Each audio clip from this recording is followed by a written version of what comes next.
大家好，欢迎来到快乐手工。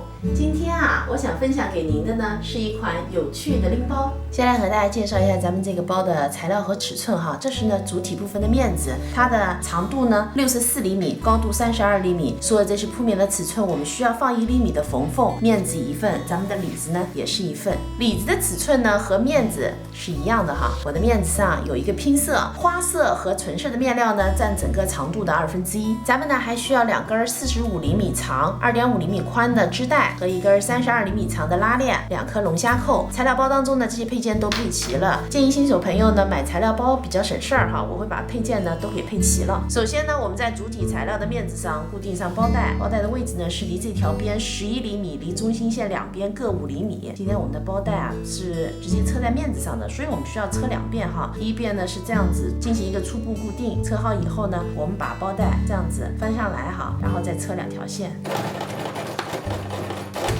包带呢就固定好了，接下来我们装上4个布判，这2个布判呢就是底部的中心位置，这2个布判呢就是拼色的位置。那拼色呢正好是整个材料的1/4处，我这个布判呢宽度是1厘米。布判固定好以后呢，我们开始来装拉链。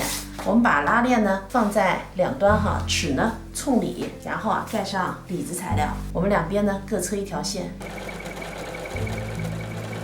拉链在反面车好以后呢，翻到正面，然后我需要再车1条窄边。拉链呢车好了，我把拉链头呢也给装上了。接下来呢，我们把材料翻到反面，里子归里子折，面子呢归面子折。我们车上2个侧边哈，这儿有3个地方不车，拉链两边各2厘米不车，里子这儿呢留一个反口，咱们别车上。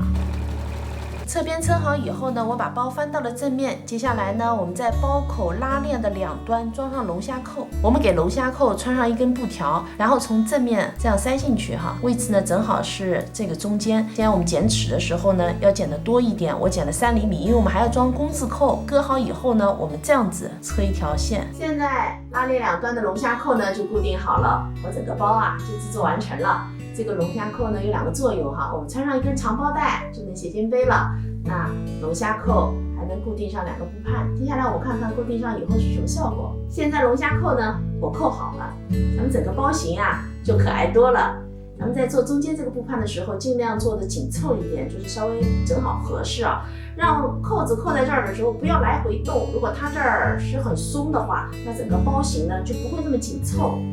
这期视频内容就是这些了，感谢您花宝贵的时间来看我的视频，记得要帮我点赞哦。咱们下期再见。